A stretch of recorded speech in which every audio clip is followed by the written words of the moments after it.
और एक बात सुनो, हमारे अपने माहौल का कोई बड़ा आदमी होता है जिसकी इज्जत बहुत बड़ी होती है। कभी कभार हम लोग हमारी अपनी खुशी में उसे भूल जाते हैं, यानी तो जानबूझकर दावत नहीं देते। होता है, ऐसा इत्तेफाक होता है। जानबूझकर दावत इसलिए नहीं देते कि शायद हमारे और उसके दरमियान में कोई पुरानी दुश्मनी हो। और कभी कभार ऐसा इत्तेफाक होता है कि करीब करीब आदमी रहकर भी भूल जाना पड़ता है। जो लोग अपने घरों में शादियां की हैं उनको इस बात का अंदाजा होगा। बहुत करीब का आदमी होता है लेकिन दावत नहीं दे सकते। क्या बोला? लेकिन वो आदमी जिसे हम लोग भूल जाते हैं, वो या तो दावत नहीं दी बोलकर आता नहीं, यानी तो भूलगा रहेगा समझ कर आ जाता है।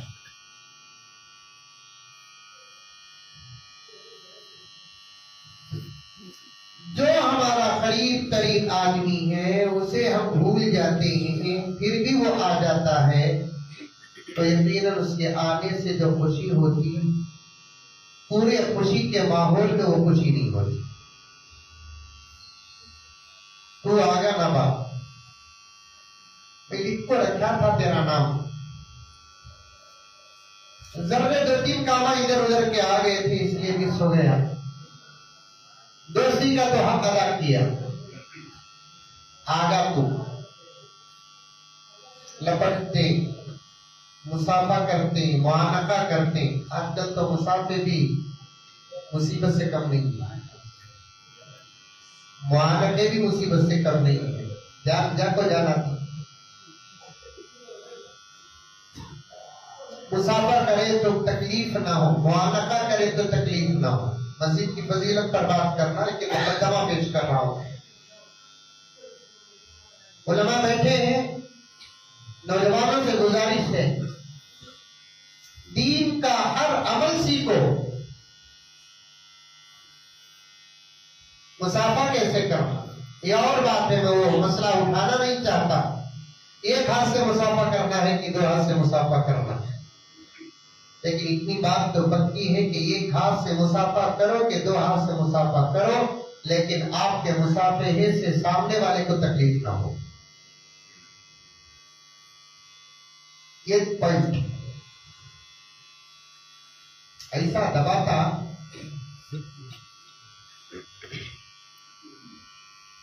पूरी हथेली पॉपकॉर्न बन जाती।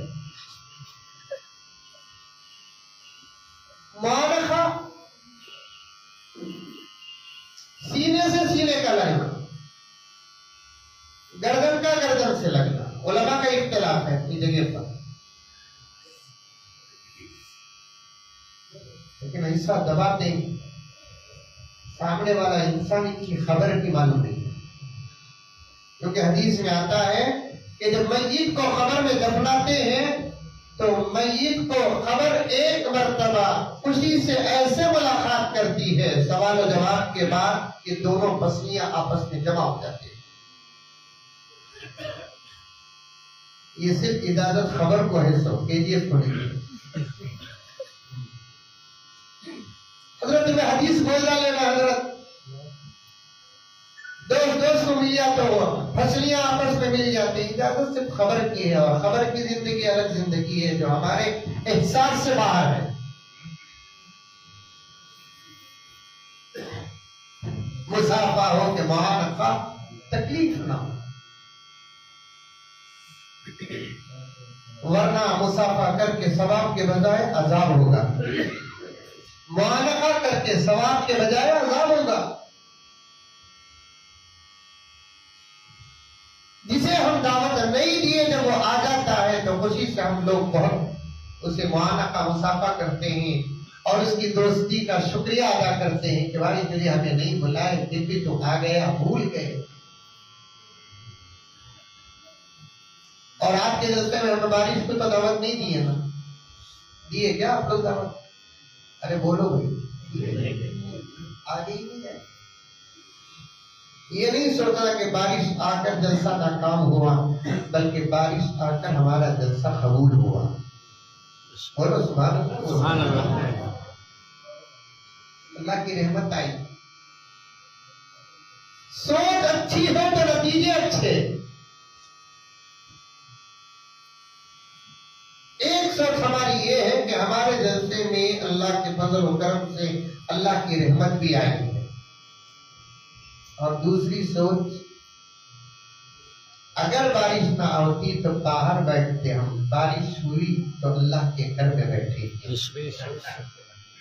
याद रखो, उलमा बैठे हैं, बाहर से भी आप पूछ लें, मस्जिद के अंदर का एक सेकंड मस्जिद के बाहर के सालों से बेहतर है।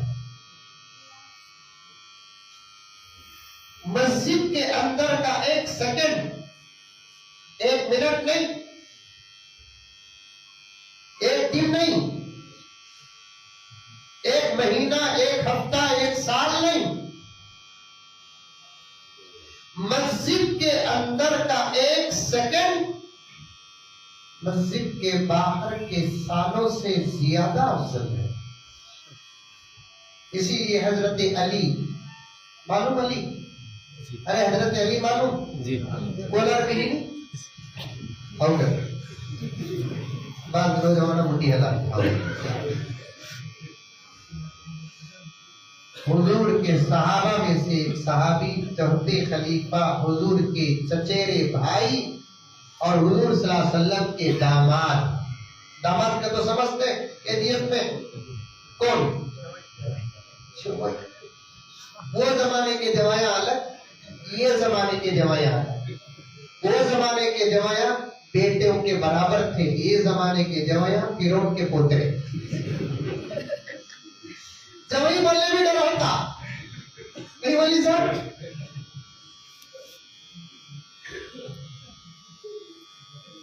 लंबा बयान करने का मौका नहीं है, अल्लाह के घर की निस्बत थी तो इसलिए मैं आ गया। नौजवानों, एक बात अर्ज करके आगे बढ़ना चाहता हूं, जब तक हम नहीं बदलेंगे सारे आलम के हालात नहीं बदलेंगे। याद रखो,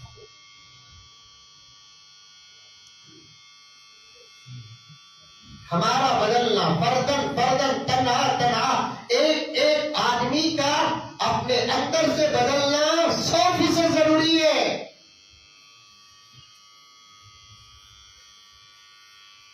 बेटे हैं तो बेटे बनो, भाई है तो भाई बनो, दामाद है तो वो भी एक अच्छा रिश्ता है, मगरूर रिश्ता नहीं, वो अच्छा रिश्ता, नया रिश्ता। एक अहम मसला है दामाद का, वो इस वक्त में बोल नहीं सकता। अगर बोल डालिया, समझे बगैर अमल करे तो फिर मेरा हाल खराब हो जाता। हजरत अली हुजूर के दामाद भी, चचेरे भाई भी, चौथे खलीफा भी, और खुद अल्लाह के नबी फरमाते हैं, मैं इल्म का शहर हूँ, मेरे शहर का दरवाजा अली है। सुभान अल्लाह। अना मदीनतुल इल्म, आका फरमाते हैं मैं इल्म का शहर, सिटी। वह अलीयुन बाबूहा, अली उसके दरवाजे। उस जमाने में शहरों में, खरियों में, गांवों में अतराफ अतराफ एक बॉर्डर होता था, उसमें एक दरवाजा होता था। वो दरवाजा पार करे तो अंदर आना, नहीं तो नहीं। वो दरवाजा भी रात में तकरीबन 10 और 9 के बीच में बंद हो जाता था। आजकल हमारे घर के दरवाजे रात के 3 बजे तक बंद नहीं हो रही। क्या बोला था? पहले जमाने में शहरों के दरवाजे जो होते थे वो 10 बजे बंद, वहां दरबार, पुलिस, मिर्ची खड़ती थी। खुद शहर का आदमी लेट आया तो उसका नाम नोट किया जाता था, दूसरे दिन बादशाह के दरबार में शिकायत होती इन्हें रात के 11 बजे आया, बादशाह गुलाम को पूछता था कई को बार तो रात के 11 बजे आया, तेरे अम्मा बाबा नहीं क्या, तेरे जोरू बच्चे नहीं क्या? बाहर गया था, कई को गया था, किधर गया था, सब सवाल करते थे, क्योंकि एक आदमी का रात को घर को जल्दी आना अखलाक में दाखिल है। ये जुमला याद रखना, अपने काम से फारिग होकर रात को जल्दी घर को आने वाला नौजवान बाअखलाक। केजीएफ में शादियां होती, अरे होती नहीं होती, मेरे आशिका बहुत ही करते, अब तक एक पट्टा भी शादी को दावत दिया नहीं हजरत, तुम ना देना मुनासिब भी नहीं, तुम्हें दावत खाने आते नहीं, नोट करने आते सब। दावत दिए तो मोहब्बत नहीं, मोहब्बत है हमें भी, तुम नचाते चले गए, हम नचाते। शादी जब होती उससे पहले जब रिश्ता होता, रिश्ते में सब सवाल करते नहीं, लड़की कैसी क्या है किधर है बोलकर, ऐसा लड़का कैसा क्या है किधर है बोलकर करते नहीं। उन्हीं तहकीकात में आज के जमाने में ये सवाल भी जरूरी है कि बच्चा रात में घर को कितने बजे आता। क्या हजरत 1987 का गुजारी ना तुम्हें?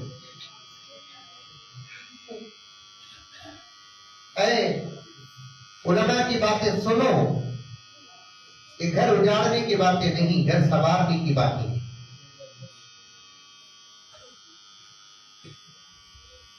हमारे घर में हमारा हिस्सा तो नहीं है, लेकिन हमारी फिक्र तो है। प्रॉपर्टी में हिस्सा नहीं तुम्हारी जायदाद है, लेकिन दर्द है, फिक्र है। सवाल क्या करता छोकरा? एमबीए करता है, क्या करता?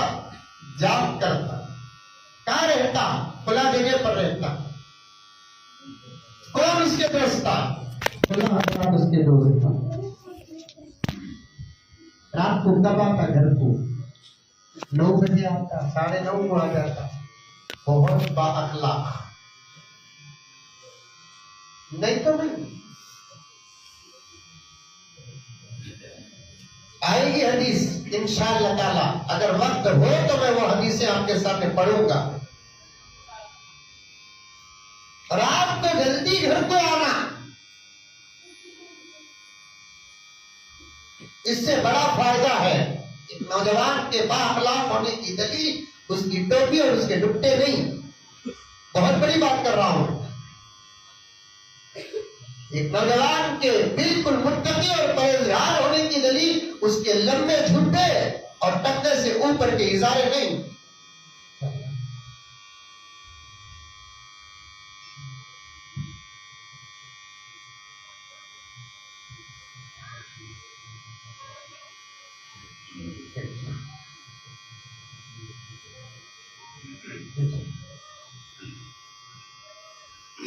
आपके जमाने में हालात जो चल रहे हैं, उन हालात में अखलाक के उसूल अलग हैं। रात को जल्दी अपने घर को आने वाला नौजवान अखलाकमंद नौजवान। ये बात आई कहां से? अल्लाह के रसूल ने हजरत अली के बारे में फरमाया, मैं इल्म का शहर हूं और मेरे शहर का दरवाजा अली है। एक दरवाजे से आदमी शहर के अंदर दाखिल होता है, बगैर दरवाजे के शहर के अंदर दाखिल नहीं हो सकता। तमाम फुक़हा का इस बात पर इत्तेफाक है, अली का दामन थामे बगैर शरीयत की सिटी में कोई दाखिल नहीं हो सकता। अल्लाह वैसा ही बता किया। नौजवान अली का तो हमारे जहन में क्या आता मालूम? एकदम 100-125 साल के बुढ़े, बाला सब सफेद हो गए, हाथ में आसा आगा, खांसी आ रही है, झुक गए। नहीं, जवान जब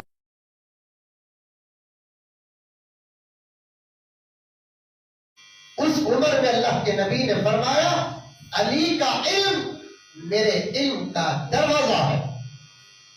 अबू बकर खाई, उमर खाई, उस्मान खाई, अली खाई, तमाम सहाबा खाई।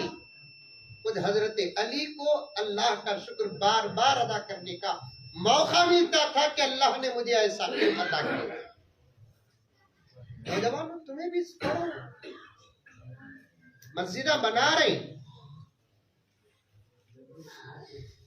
लेकिन उन मस्जिदों में सिर्फ नमाज हो रही है, तालीम नहीं हो रही। आज हजारों सवालात कुरान पर उठ रहे हैं, सिवाय उलमा के उन दुश्मनों के सवाल का जवाब देने वाला हमारे पास कोई नौजवान है? हजारों सवालात कुरान पर उठ रहे हैं, उलमाए किराम के अलावा उन उठने वाले सवालात का जवाब देने वाले नौजवान हमारे पास है? नबी की शरीयत हजारों लाखों सवालात नहीं, हमारा नौजवान दीन के इल्म से बहुत दूर, समंदर के एक किनारे से दूसरे किनारे के दरमियान का जो हाल है, वैसे हमारे नौजवानों के जिंदगियों और उसके इल्म के दरमियान दूरी है। खाने के मसाइल नहीं मालूम, सोने के मसाइल नहीं मालूम, कपड़े पहनने के मसाइल नहीं मालूम, बाथरूम को जाने और आने के मसाइल नहीं मालूम। क्या फायदा? डर होता है मेरे दोस्तों, पैगंबर का जो फरमान था शायद वह हमारी जिंदगियों के लिए था कि प्यारे आका ने फरमाया, एक जमाना मेरी उम्मत पर ऐसा आएगा कि मेरा उम्मती सिर्फ नाम का रह जाएगा, हकीकत का नहीं रहेगा। नाम पूछो अबू बकर, नाम पूछो उमर, नाम पूछो उस्मान, नाम पूछो अली, नाम पूछो हसन, नाम पूछो हुसैन, नाम अच्छे रख लिया, लेकिन इल्म नहीं इल्म।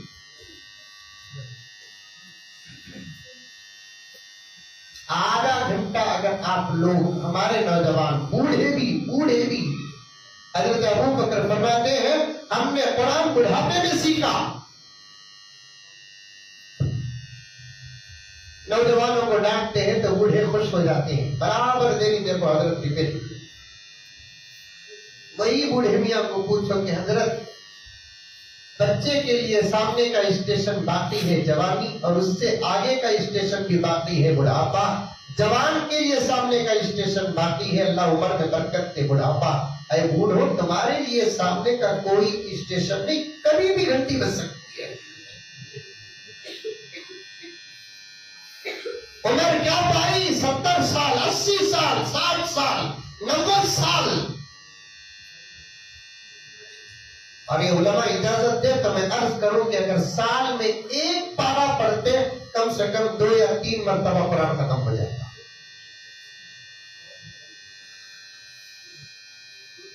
नहीं, अभी नौजवान उन्वान से हटा नहीं अल्हम्दुलिल्लाह में।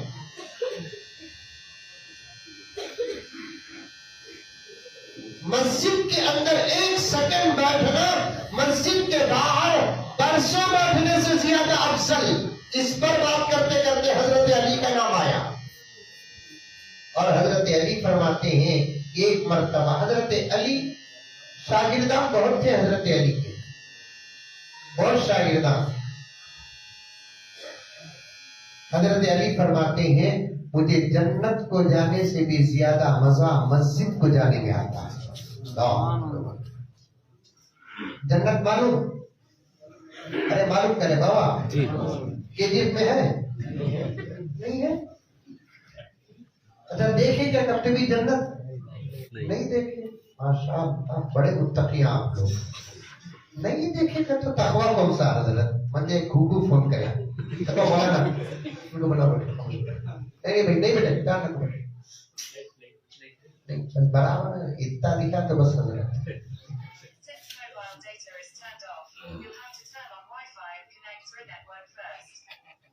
एक नौजवान फोन करे, हजरत में जन्नत देखूं क्या? मैं खुश होगा, भाई तू भी देख, मुझे भी दिखा। नहीं हजरत, तुम्हें देखना जायज नहीं हो जाएगा। इतने बयाना हो रही सब जन्नत के वास्ते। वो जन्नत हमें देखना नहीं, तू देखना। हजरत मैं वो जन्नत नहीं बोल रहा हूँ हजरत, जो मरने के बाद जाना है। एक फिल्म रिलीज हुआ है दोस्तों। बात हंसे की है मौलाना, लेकिन बड़े खतरे की है। बात हंसे की है, हंसी आ जाती है आपको मुझे, लेकिन बड़े खतरे की बात है। दुश्मनों ने आज ये फैसला किया है कि इस कौम को शक्ल के एतबार से मुसलमान रखो, लेकिन अंदर के एतबार से इनके ईमान को गारत कर दो। गारत अंदर का ईमान बर्बाद करने के लिए उन्होंने जो मंसूबे बनाए हैं, उन मंसूबों में से एक मंसूबा क्या है? मुसलमानों के मुक़द्दस नामों पर फिल्में बनाओ।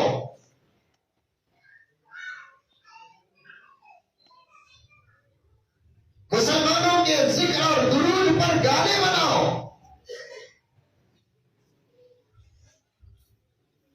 मुसलमानों के शर्म और हया पर फिल्में बनाओ। और याद रखो, बात अगर मसले मसाइल की है तो जिहालत कबूल है, लेकिन बात अगर ईमान की है, जिहालत भी कबूल है।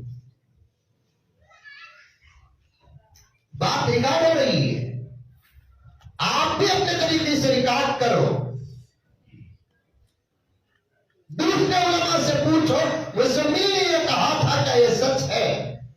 नमाज में गलती हो गई, जिहालत। अल्लाह ताला चाहे तो माफ करे, चाहे तो सवाल करे, लेकिन बात अगर ईमान की हो तो जिहालत भी हमको बचा नहीं सकती। आदमी न जानकर भी जुबान से कलीमे कुफ्र अदा कर दिया तो काफिर हो जाता है। जानबूझकर अगर कोई गुनाह करता है काफिर नहीं होता। एक शराबी आदमी जानबूझकर शराब पीता है और पीने वाले को मालूम है कि मेरा शराब पीना गुनाह है और हराम है, गुनाह होगा उससे। लेकिन एक अल्लाह का बंदा खुदा न खास्ता नादानी में भी जुबान से कलीमे कुफ्र अदा करता है तो उसका ईमान हालत हो जाता है। उसके बाद वो हज करे, मदीना जाए, बैतुल मक़दिस जाए, पहली सब में नमाज पढ़े,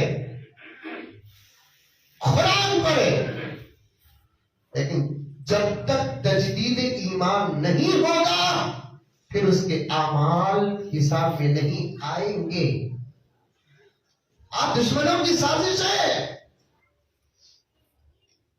अंदर से इनका ईमान गारत करो। मेरे पास वक्त होता, तबीयत साथ देती, मैं तफसील के साथ बयान करता। मेरे भाइयों,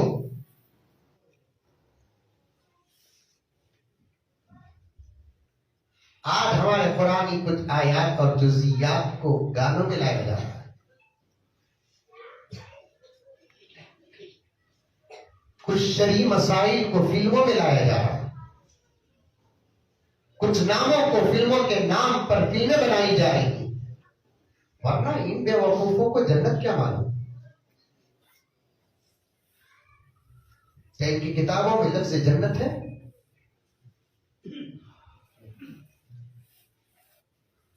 लफ्ज़ जन्नत हमारी किताब में है, कुरान में, हदीस में।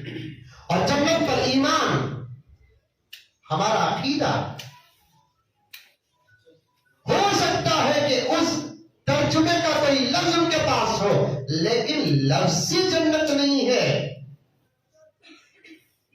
लेकिन वो लोग नाम रखकर फिल्में बना रहे हैं। अब हमारा नौजवान नादानी में बोलता, जन्नत देखा वहां, जबरदस्त है एक्टिंग। क्या ईमान से गया? हमारे घर की औरतें खुदा ना खास्ता अल्लाह न करे वो फिल्म देखती है और उस हीरोइन के कपड़े दुकान में जाकर पूछते हो, जन्नत में बेलकोहिनी छुकरी कपड़े, वैसे कपड़े दो, क्या होगा? फतवा पूछो मुफ्ती साहब से।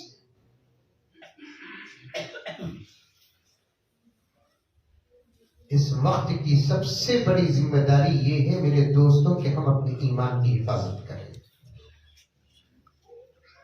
जान की बाद में, माल की बाद में, इज्जत और आबरू की बाद में सबसे पहले ईमान की हिफाजत, और कौम के ईमान की हिफाजत के जिम्मेदार दो ही हैं। एक हजरत उलमाए किराम, दूसरा मसाजिद के जिम्मेदार। ये दोनों का संगम हो तो फिर कौम के ईमान की हिफाजत का कुछ काम हो सकता है। अगर उलमाए किराम गाफिल हो जाए और जिम्मेदार साथ ना दे, नाम के सदर बनकर रहे, नाम के सेक्रेटरी बनकर रहे, नाम के मेंबर बनकर रहे, और तो नहीं मालूम कि उनके मोहल्ले में क्या हो रहा है, ला हौल वला कुव्वत इल्ला बिल्लाह, तो फिर हशर के मैदान में उनके मोहल्ले के जितने लोगों का ईमान गारत हुआ, उनका सवाल का जवाब भी इनको देना पड़ेगा।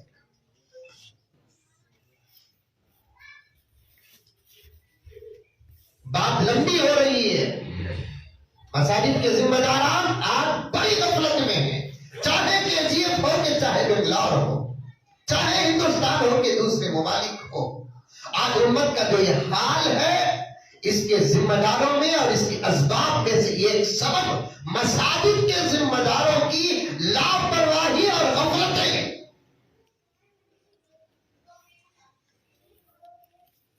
काम कर सकते हैं तो फिर अल्लाह के घर के खादिम बनो, काम नहीं कर सकते तो फिर अपने ईमान की फिक्र करके, अपने घर वालों के ईमान की फिक्र करके अपने घर में रह जाओ। क्योंकि मस्जिद का जिम्मेदार जो होता है वो सिर्फ मस्जिद का जिम्मेदार नहीं होता, पूरे हल्के का जिम्मेदार होता है।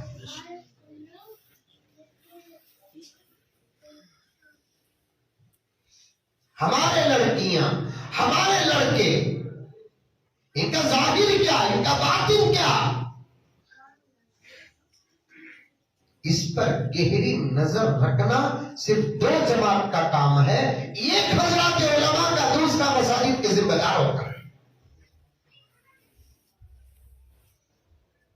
ये दो जमातों में किसी जमात में अगर गफलत तारी हो गई तो नुकसान उम्मत को होगा।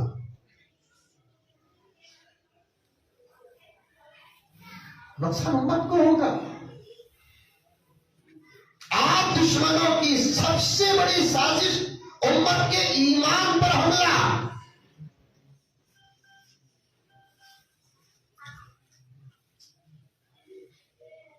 ईमानियत क्या है नहीं मालूम। एक मिनट दो मुझे बस उत्तर। फलस्तीन का हालात जान रहे नहीं जाते हैं आप लोग? अरे जान रहे नहीं जान।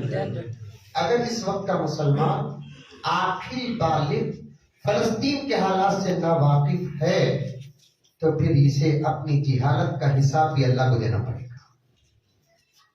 कुछ नहीं कर सकते तो कम से कम उन हमारे भाइयों के लिए दुआ करना पड़ेगा। तकरीबन सारे आलम के मसाजिद में इसी उन्वान को लेकर हजरत उलमा चल रहे हैं।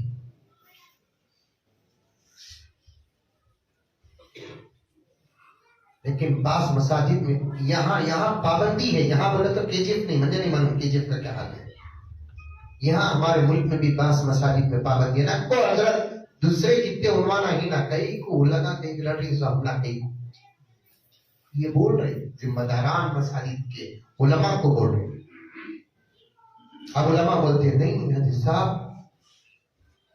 फलस्तीन का मसला मुल्की मसला और सियासी मसला नहीं, ईमानी मसला है। उस जमीन से हमारे ईमान का रिश्ता है, उस जमीन से हमारे अकीदे का रिश्ता है।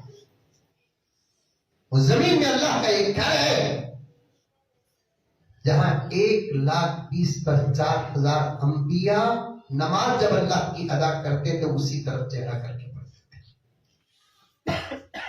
वहां एक मस्जिद है जिस मस्जिद की तरफ चेहरा करके खुद हमारा नबी भी 17 महीने नमाज पढ़ा है। हमेशा हज काबतुल्लाह में होता था लेकिन हमेशा किबला मस्जिद अक्सा रहा। बाद में अल्लाह ताला ने नबी की ख्वाहिश पर बदला। कभी मस्जिद अक्सा में हज नहीं हुआ, और जब हज भी अगर काबतुल्लाह में होता था, वहां आने वाले हुज्जाज भी नमाज जब पढ़ते तो खसक के पढ़ते थे। ठीक है ना, दुनिया नहीं जानती। मेरे पास एक मौलाना की बात आई, मौलाना आज आपका उन्वान सुना, बहुत खुशी हुई। मैं बोले आप नहीं बोले क्या? नहीं हजरत, हमारी मस्जिद में रोक डाले। कौन रोके? भी हमारे मस्जिद के जिम्मेदार रोके, बोलना नहीं क्या? तो तब मौलाना बोलने लगे, मैं बोलिया तो हमारे मस्जिद के सदर साहब बोल रही, गया सो किबला छोड़ो हजरत, है सो किबले की बात करो।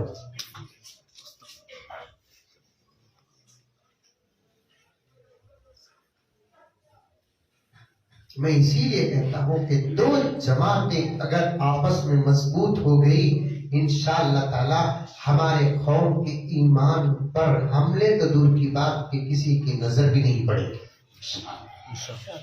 और आपका काम भी है कि दो जमातों का आप साथ दो, हर जमात दीन का जो भी जमात है आप साथ दो, लेकिन ये दो जमातों का आप साथ दो, ये उलमाए किराम का साथ दो, ये मसाजिद के जिम्मेदारों का साथ दो।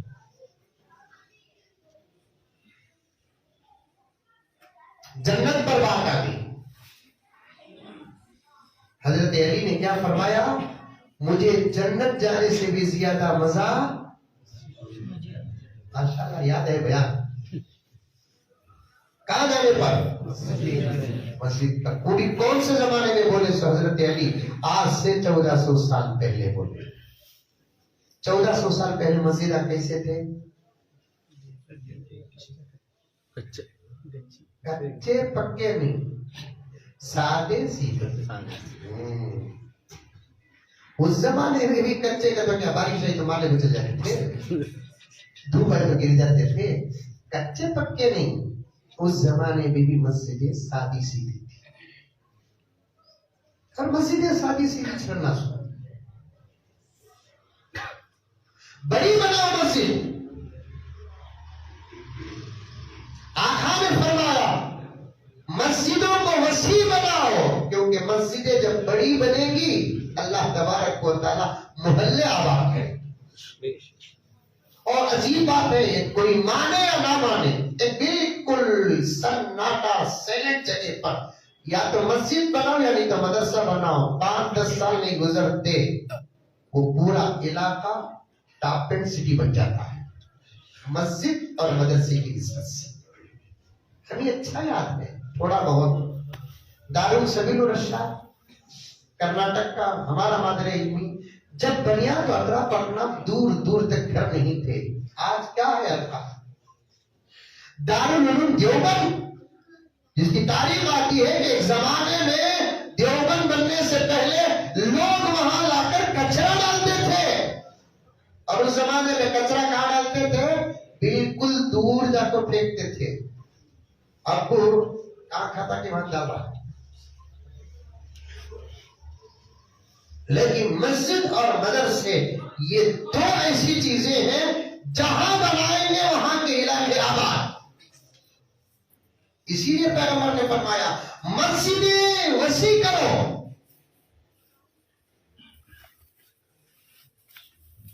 लेकिन सारी सीधी बनाओ, करोड़ों रुपए खर्च नहीं होना मस्जिद पर। 100 करोड़ की मस्जिद का भी वही सवाब है, 1 लाख रुपए की मस्जिद बनाते भी वही सवाब है। अंतर नमाज के 3 मस्जिदों के अलावा तमाम मस्जिदों का सवाब बराबर। एक मस्जिद हराम 1 लाख, दूसरा मस्जिद नबवी जहां 50,000, तीसरा मस्जिद अक्सा जहां 25,000, उसके बाद तमाम मस्जिद। हाँ, जिस मस्जिद में जुमा होती है बाज़ रिवायत में आता है कि वहां की फजीलत ज्यादा है। अब तो हर मस्जिद में जुमा है ना। जामिया मस्जिद का लफ्ज ही उसी मस्जिद के लिए होता है जो बड़ी मस्जिद, शहर की पहली मस्जिद, वो जामिया मस्जिद नहीं। ये मसला नोट करो, नोट करो। जामिया मस्जिद किसे बोलते? बड़ी मस्जिद जो होती है उसे जामिया मस्जिद नहीं बोलते। या शहर की, गांव की सबसे पहली जो मस्जिद होती है उसे जामिया मस्जिद नहीं बोलते। जिस मस्जिद में जुमे की नमाज का इंतजाम हो उस मस्जिद को जामिया मस्जिद कहते हैं। अब तो हर मस्जिद में अल्हम्दुलिल्लाह जुमे का निजाम है, तो हर मस्जिद जामिया मस्जिद के हुक्म में है। समझ में आई बात? तो फिर जामिया मस्जिद की जिम्मेदारों को एक्स्ट्रा फजीलत क्या भी तो नहीं है ना? नहीं है क्या? भाई जामिया मस्जिद का सेक्रेटरी, वाह वाह वाह वाह। क्योंकि पहले जमाने में पूरे गांव में एक जगह जुमे की नमाज होती थी। 5 वक्त मोहल्ले वाले अपनी अपनी मस्जिदों में नमाज पढ़ते, बाद में जाकर नमाज पढ़ लेते थे। अब अल्हम्दुलिल्लाह जगह बजगह मुसलमान आबादियां, तो हर मस्जिद में जुमे का इंतजाम होता है। पहले जमाने में मस्जिद कच्चे पक्के नहीं थे, पहले जमाने में मस्जिद सादे सीधे थे, पक्के थे। शक्ल सूरत के एतबार से भी पक्के, हकीकत के एतबार से भी पक्के। और ऐसे मस्जिद थे पहले जमाने के मस्जिद में दरवाजे नहीं थे। पूछो मौलाना को पूछो, आज भी 100-150 साल पहले के मस्जिद उठाकर देखो, दरवाजे नहीं। क्यों? अल्लाह के घर के लिए दरवाजा नहीं है। दरवाजा वहां रखते हैं जहां जाने पर पाबंदी होती है, और अल्लाह के घर को जाने के लिए कभी भी किसी के लिए पाबंदी नहीं। 20 पर 4 घंटे में आदमी जब चाहे तब जा सकता है। ये एक ही घर है। अभी क्या दरवाजे निकाला ना? एक मुजम्मिल साहब आए थे, वहां बोले दरवाजे नहीं रखना। अब के जमाने में दरवाजे रखना की है तो चोरा की क्वालिटी भी बदल गई है। पहले जमाने में दरवाजे नहीं थे तो चारों तरफ बस अल्लाह के कलाम कुरान पाक रखते थे, हो गया किस्सा खत्म। चराग के लिए मेहराबें होती थी, तेल के तशरिया होते थे, तेल डालते थे, चराग की बत्ती आती थी, फिर सुबह हुई तो फिर चराग गुल कर दिया जाता था। ऐसे झूम रहा, ये जबरदस्त प्याना, ये सिया लाइटा माइका, कुछ भी नहीं था। अब तो ऐसे जबरदस्त खालीना रखते हैं। एक मस्जिद को गया मौलाना इफ्तिता को, पाँव रखा तो मेरा पाउच बंदे दिख रहा है, कुत्ता अंदर दफन हो गया है पाउच। ये मोटा खाली।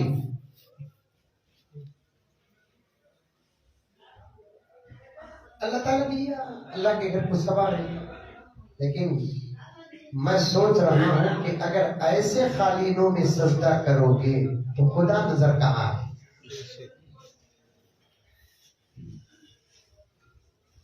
पहले जमाने में ऐसी सादी सीधी मस्जिदें होती थी, सजदा करे तो मट्टी कहाँ लगती थी? पिशानी में लगती थी, और सादे सीधे फर्शा रखते थे। नमाजी के पेशानी पर नमाज की अलामतें होती थी। अब इतने जबरदस्त खाली नहीं, सास के घर का पलंग सोफा भी वैसा नहीं है। ये पिशानी में निशाना पढ़नी नहीं। अब वो पन्ना बोल के सजदे में घस रहा है।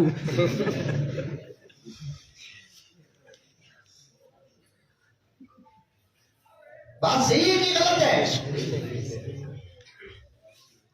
सहाबा फरमाते बारिश पड़ती, हम नमाज की हालत में होते, ऊपर से पानी टपकता, फर्श गीली हो जाती, हमारे नमाज के खुशू और खुजू में कोई फर्क ना आता।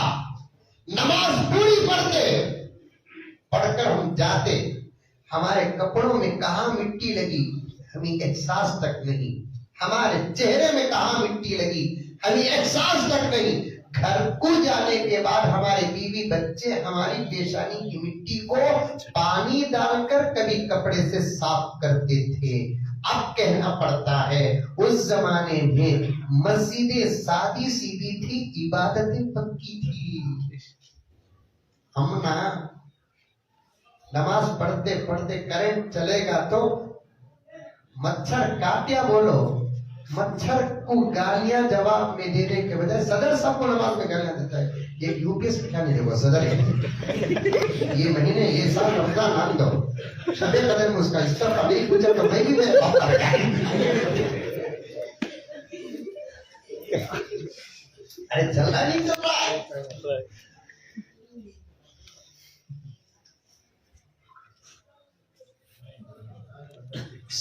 नमाज में 3 नौजवान नमाज पढ़ने को थे, कहते सामने से बिल्ली गई है। एक नौजवान बोला अरे बिल्ली जा रही है, दूसरा बोला अरे नमाज में बातचीत करना भी है, नमाज में बोला। तीसरा बोला कि अल्लाह का फजल नहीं है आपकी बात। ऐसी नमाज से इन्ना सलात तन्हा अनिल फहशाई वल मुनकर, इबादतों का अल्लाह ताला अजर अता फरमाएंगे। नमाज पढ़ोगे तो फायदा अलग है, रोजा रखोगे तो फायदा अलग है, ज़कात दोगे तो फायदा अलग है, हज करोगे तो फायदा अलग है, जिक्र का नतीजा अलग है, दुरूद का नतीजा अलग है, हलाल का नतीजा अलग है। अल्लाह ताला फरमाते हैं मेरे बंदो तुम नमाज पढ़ो, तुम्हारे सजदों से मेरी खुदाई का इजाफा नहीं, मैं तो समद हूँ, लम यलिद वलम यूलद हूँ। तुम इबादत करो तब भी कायनात का खालिक मैं हूँ, तुम इबादत न करो तब भी कायनात का शहंशाह और बादशाह मैं हूँ।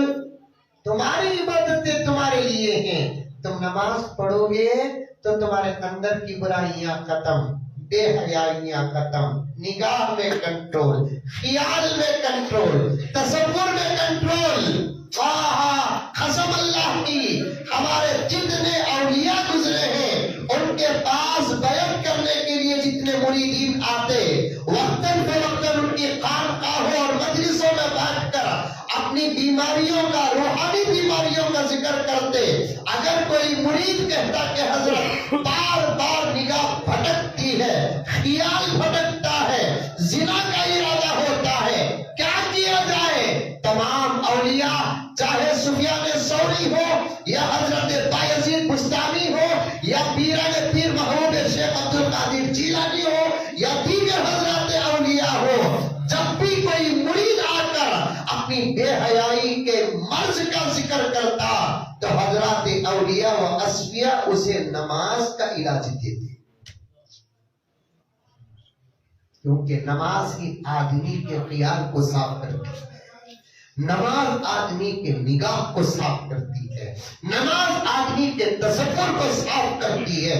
ये तकरीर नहीं मेरे प्यारो, एक काम करो, 40 दिन के लिए वादा करो, मैं भी तुम्हारे हाथ में वादा करता हूं, मैं कोई आसमान से उतरा हुआ फरिश्ता नहीं, मैं एक गुनहगार हूं, तुम मेरे हाथ में वादा करो, मैं तुम्हारे हाथ में वादा करता हूं, 40 दिन तक हम लोग तकबीर तहरीमा के साथ नमाज पढ़ेंगे, उसके बाद देखना निगाहों में कंट्रोल ना आए तो फिर मेरा गिरेबान होगा, तुम्हारा हाथ होगा। इलाज है।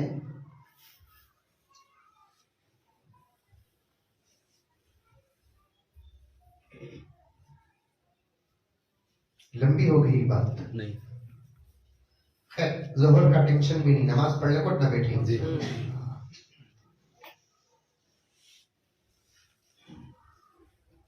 हजरत उमर फारूक रजी अल्लाह ताला अन्हु का दौर था, जल्दी जल्दी बोल देता हूँ, अमल करेंगे इंशाअल्लाह।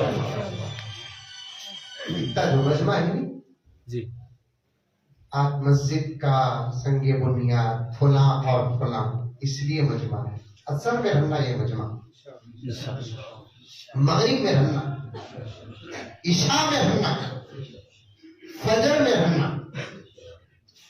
इस वक्त के तमाम औलिया का इस बात पर इत्तेफाक है, केजीएफ नहीं रिकॉर्ड हो रही है बात, बीमार हूं, पूरे फिक्र के साथ आया हूं, हादिसे छोड़ो, मेरे हादिसे पर किसी को जाने की इजाजत नहीं, बचाने वाला बचाया तो फिर टेंशन हमको लेने की जरूरत क्या है? मुकद्दर में मौत होती तो कोई इजाजत न बचाती, मुकद्दर में जिंदगी है तो कोई इजाजत। छोड़ो, बातों पर नोट करो। सारी दुनिया के औलिया का इस बात पर इत्तेफाक है, दुश्मन आज हम पर गालिब इसलिए है कि हमने मस्जिदों को वैरान किया। ये पक्की बात, पक्की बात।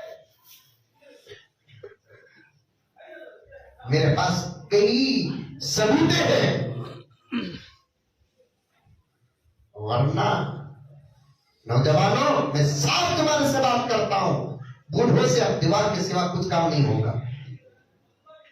और वो अलग करके नहीं कह रहा हूं, मेरे बाल भी सफेद हो गए। बूढ़े नाराज ना होना, बूढ़ों से अब सिवाय दीवार के कुछ काम नहीं होगा। काम होगा तो तुम्हारे से होगा, तुम्हारी औलाद से होगा। खुदा का वास्ता बदल जाओ।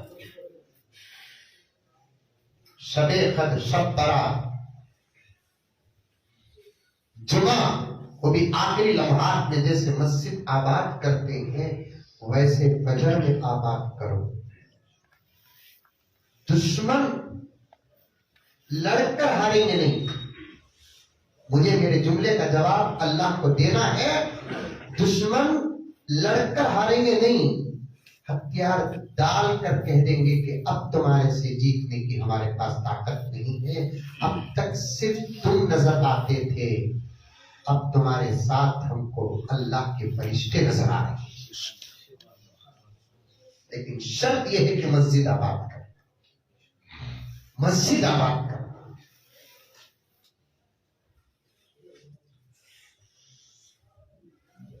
नहीं तो कुछ नहीं। और मुझे माफ फरमा दे, और मेरी जुबान से तो आप लोग वाकिफ हैं, मस्जिदों के जिम्मेदार भी उन्हीं को बनाओ जो 5 वक्त के नमाज के पाबंद।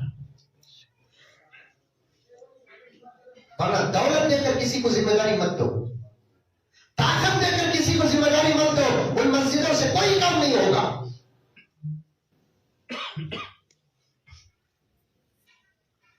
खानदान देकर मस्जिदों की जिम्मेदारी मत दो, उसका तकवा, उसकी इबादत फजर में है क्या? महाराष्ट्र की तरफ एक मर्तबा गांव को गया था जलसे को, मौलाना तवज्जो चाहता हूं।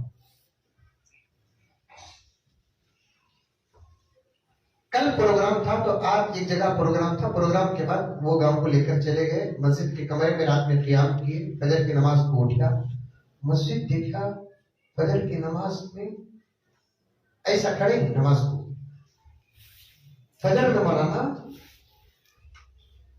कोई सोचा शायद फजर में भी मेरा बयान है। इमाम साहब बोले कि हजरत फजर आप ही पढ़ाना, क्योंकि मुसाफिर फजर पढ़ा सकता है, मगरिब पढ़ा सकता है, जोहर भी पढ़ा सकता, नहीं पढ़ाता वो खड़ा नहीं है, जोहर पढ़ा सकता है, असर पढ़ा सकता है, इशा पढ़ा सकता है, लेकिन 2 रकात में उन्हें सलाम फेर देगा, बकिया 2 रकात पीछे वाले उठकर खड़कर नमाज पढ़ लेना। लेकिन गहरा मसला किससे मालूम? हमें 2 रकात में सलाम फेरा तो हमारे पीछे भी सलाम फेरना दी, चलो 2 रकात इस पे हुए।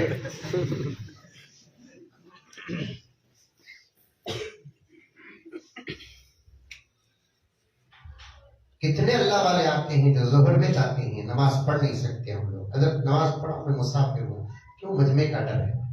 ऐलान कर दिए भाई मैं मुसाफिर हूँ, इमामत कर रहा हूँ, 2 रकात में सलाम फेर लूंगा, तुम लोग अपनी बकिया नमाजें अदा कर लो।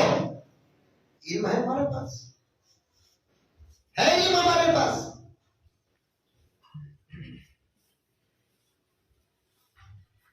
फजर की नमाज पढ़ा, बोले फजर की नमाज पढ़ा दी, नमाज के बाद पलट कर बैठा। सुन्नत है इमाम का खौफ की तरफ मुतवज्जो। हमने सोचा कि वहां के लोगों का इमाम ही उन्होंने ऐलान करेंगे, मौलाना का बयान है, थोड़ी देर बैठो। बाद में दुआ हुई, माना मुझे किताब पढ़ो बोले, वो किताब को सी बोलता नहीं, ये तो अब किताबों में भी लड़े। मेरे मुंह से कोसी की भी किताब निकल गई, उसका मुखालिफ बैठा रहा है, हजरत देखिए वहां के वहां।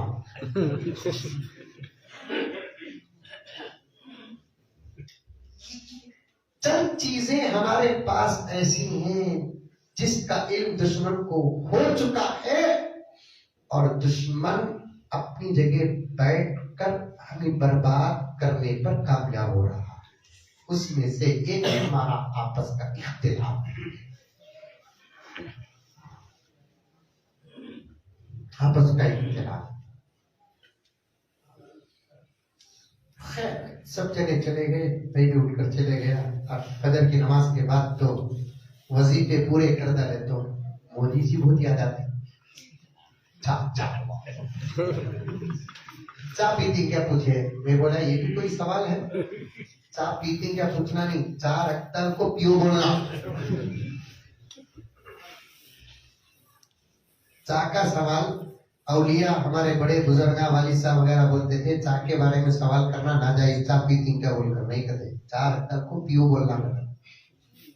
अब चाय लाकर रखे, बिस्किट लाकर रखे, मैं खाते खाते मैं पहली मस्जिद देखा फजर की नमाज में। ऐसे मैंने वहां साथियों से पूछा जो खिदमत में लगे हुए थे कि भाई हरमैन शरीफ के बाद मैंने इस मस्जिद को देखा हूं कि फजर में ऐसा भरी है, क्या राज है? उन्होंने कहा मौलाना ये हमारे मस्जिद के सदर साहब हैं। अब उन्होंने बोले चुप अल्लाह के लिए जो काम करता है वो अपने अमल को छुपाता है, लेकिन अल्लाह उसके अमल को दिखाते हैं। चुके बैठो। लेकिन वो साथी हैं सदर साहब नौजवान ये उम्र के थे, बोले कि इन हमारी मस्जिद के सदर बनकर 8 साल हुए, तो अल्हम्दुलिल्लाह दावत के साथी हैं। हमने इनकी इबादत को सामने रखकर मस्जिद का सदर बनाया और ये मस्जिद के सदर बनते ही फजर पर मेहनत करे। आज मस्जिद जो फजर में नजर आ रही है अल्लाह के फजल के बाद हमारी मस्जिद के सदर साहब की मेहनत का नतीजा है। मैंने पूछा वो कौन सी मेहनत करे साहब इनू, तो उन्होंने कहा कि हजरत फजर में घर घर जाकर दरवाजा मारते हैं और उसके बाद चंद दिन सदर बनने के बाद इन्होंने कानून लगा दिया कि जो हमारी मस्जिद में फजर नहीं पड़ेगा, हमारे मोहल्ले का आदमी अगर उसका इंतकाल हो गया तो हमारी मस्जिद से न तख्ता देंगे, न वसूल होगा, न हमारा इमाम जनाजा पढ़ाएगा।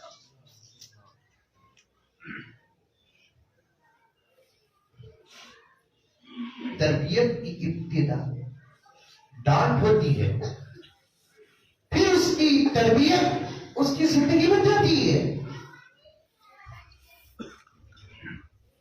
मेहनत करो, मेहनत इबादतों पर मेहनत करो, मस्जिदें आबाद करो, नमाज दिल से पढ़ो, पढ़ेंगे इंशाअल्लाह पूरी तवज्जो, नमाज सीखो, नमाज सीखो।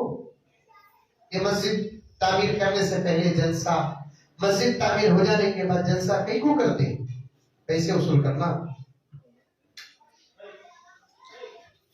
अल्लाह का घर, जैसे अल्लाह किसी का मोहताज नहीं, उसका घर भी किसी का मोहताज नहीं। थानवी रहमतुल्लाह अलैह जगह पर लिखते हैं उसूल तो एक था कि अल्लाह अपना घर उतार देते आसमान से, लेकिन खिदमत का मौका बंदों को देकर नजात के फैसले कर रहा है। ताकत रही पूरी मस्जिद बनाओ, ताकत रही आधी मस्जिद बनाओ, ताकत रही पाव मस्जिद बनाओ, ताकत रही 1 टन लोहा, ताकत रही 1 लारी बालू, ताकत रही 1000 मोटे सीमेंट। मरने से पहले अपनी जन्नत परमानेंट बनाना। जाले को रख नहीं, केजीएफ दिखता, हाँ जमीन लेको छोड़ता था तो आज मैं एमएलए रहता था ना। मैं भी 25 साल से आ रहा हूँ केजीएफ को। अब आते आते मेरे दोस्तों से बात कर लेता, क्या भी नहीं था या क्या भी नहीं था, लेकिन दिल में ख्वाहिश होती नहीं। ये पिला 10-12 हजार को रहती थी, लेकिन छोड़ते थे तो आज वही 20-25 लाख रुपए। फितरी चीज है, फितरत में रहती है। बंगाल में जब दुनिया सामने रखकर हम ये लोग सोचते हैं कि जरा मेले को छोड़ जाते तो अच्छा था, मरने के बाद भी यही हसरत रहती है, काश हमें भी 1 मोटा सीमेंट मस्जिद को दे जाते तो आज जन्नत में हमारे जाने से पहले हमारा घर तैयार होता।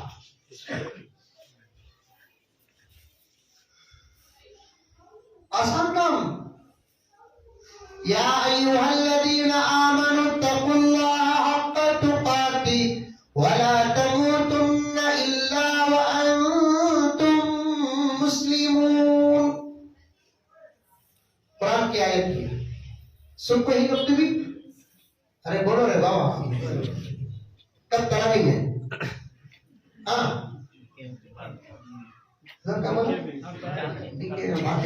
तवज्जो से रोशो निकाह भी सुनता क्या? हमें निकाह पढ़ा ले बनाते घू बैठ जगह बैठे उल्टा हमें दुआ करेगा, हाथ तक नहीं उठाता। ये आयत हर निकाह में पढ़ते हैं, पढ़ते नहीं पढ़ते हैं। अल्लाह का हुक्म है कि ऐ ईमान वालों, अल्लाह से डरो, यानी उससे डरो जैसे डरना है, मरे तो मुसलमान होकर ही मरो।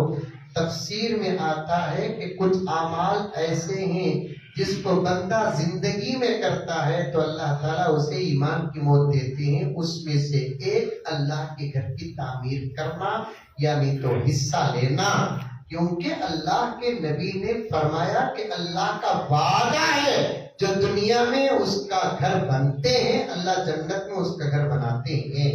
तो मतलब ये हुआ कि उस के मरने के बाद उसका जन्नत जाना यकीनी बन जाता है।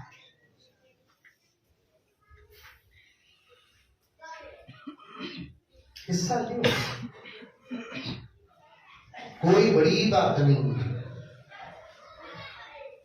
बाज लोग बोलते हजरत इतने मस्जिदा हो गए ना, मस्जिदा की क्या जरूरत है?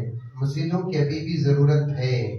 फजर, जोहर, असर, मगरिब, इशा को देखे तो मस्जिदा ज्यादा दिखती, जुम्मा, शब्बरा, शबे कदर को देखे तो मस्जिदा कम दिख रही। हकीकत में ये है कि हमारी आबादी को एक तरफ रखेंगे और मस्जिद और मदरसों को एक तरफ रखेंगे तो अभी भी मस्जिद और मदरसों की तादाद बहुत कम है, कम है। जिसकी जो ताकत है वो हिस्सा ले। तो तमाम बातों को काटता हूं, हजरत उमर का वाकया भी छोड़ता हूं। ये मस्जिद के दर दीवार की तामीर में भी हिस्सा लो। दूसरा, अपनी इबादत मस्जिद के अंदर पूरे खुलूस के साथ करो। ऐसी वैसी नमाजें नहीं पढ़ना, अच्छी नमाज पढ़ना, बेहतरीन नमाज पढ़ना, चाहे फर्श सादा सीधा ही क्यों ना। उस जमाने में मस्जिदों में दरवाजे नहीं थे, इस जमाने में मस्जिदों में दरवाजे रखना। बेंगलोर में शिवाजी नगर में रहता हूँ, एक गैर मुस्लिम पुराने पेपर का दुकान वाला एक साथी को बुलाया, वो साथी मेरे पास आया, उसके दुकान में जाकर पुराने पेपरा तोलते हुए ये चोर मस्जिद के पुराना चोरा लगा को तोड़े। लेकिन वो गैर मुस्लिम, इस मुल्क में कितने की गैर मुस्लिमा अभी भी बहुत अच्छी है। अब उन्हें देखा अट्टों के साथ, बेहतरीन चीज, एक अलग लैंग्वेज है, उन्हें फौरन ले लिया। नहीं बोले तो दूसरी जगह जाकर देंगे, कोई बेत भी हो जाएगी। फौरन उन्हें लिया, पैसे दिया, एक मुसलमान को बुलाया, देखो जी ये चीजें आकर ये क्या है? देखे तो मस्जिद का खुराक।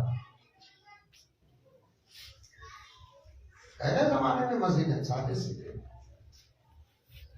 दरवाजे तक नहीं, दरीचे रहते थे। हजरत अली ने क्या फरमाया? जन्नत को जाने से भी ज्यादा मजा मस्जिद को जाने में आता। पूरी उस जमाने के मस्जिद, इस जमाने के मस्जिद जबरदस्त एसी, लेटा, प्याना, खालीना, हौजा, नल्ला, बाथरूम तो ऊपर टको खा जाता है।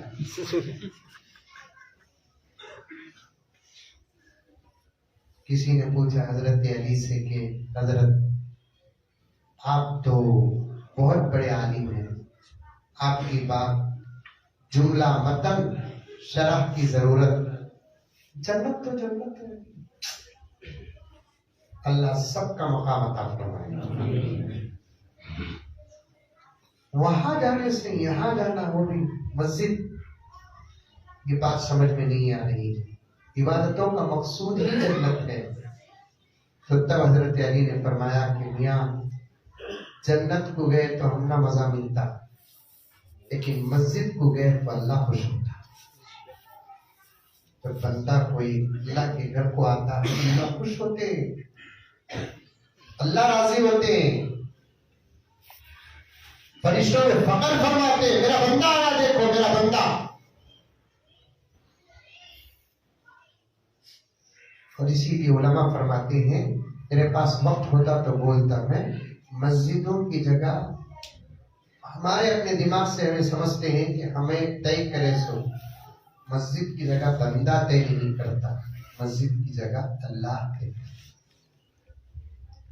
और क़यामत तक कौन सी जगह पर मस्जिद कब कहाँ बनेगी ये फैसला कब हुआ मालूम? जब अल्लाह ताला हजरत इब्राहिम अलैहिस्सलाम को बोले काबतुल्लाह बनो, बनने के बाद जो पत्थर बचे थे वो पत्थरों को अल्लाह ताला फरिश्तों के जरिए से टुकड़े छोटे कर को हवा के जरिए से उड़ा को, उस वक्त वो पत्थर जहां जाकर जब गिरा अल्लाह ताला हुजूर की उम्मत में वहां एक मस्जिद तामीर की। और मस्जिद कभी क़यामत तक खत्म नहीं होती। हदीस पाक में आता है कि क़यामत आने से पहले कुछ चीजों को अल्लाह ताला जमीन से आसमान में उठा लेंगे। उनमें से एक मसाजिद है, इनको उठाकर अल्लाह ताला जन्नत के आसमानों के तारे बना देंगे, वहां चमकते रहेंगे इंशाअल्लाह।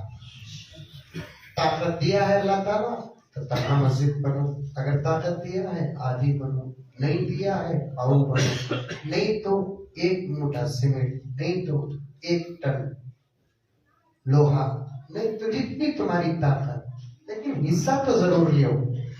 यहाँ तक कि हदीस में आता है कोई गरीब इतना कि कोई देने की ताकत ही नहीं रखता, लेकिन उसके दिल में इरादा होता है ऐ काश के मेरे पास होता तो मैं देता, अल्लाह उसे भी जन्नत में घर बना दे।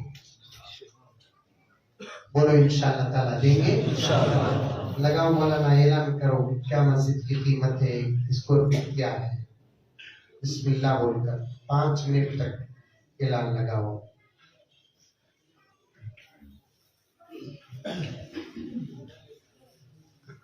कितने स्क्वायर फीट है?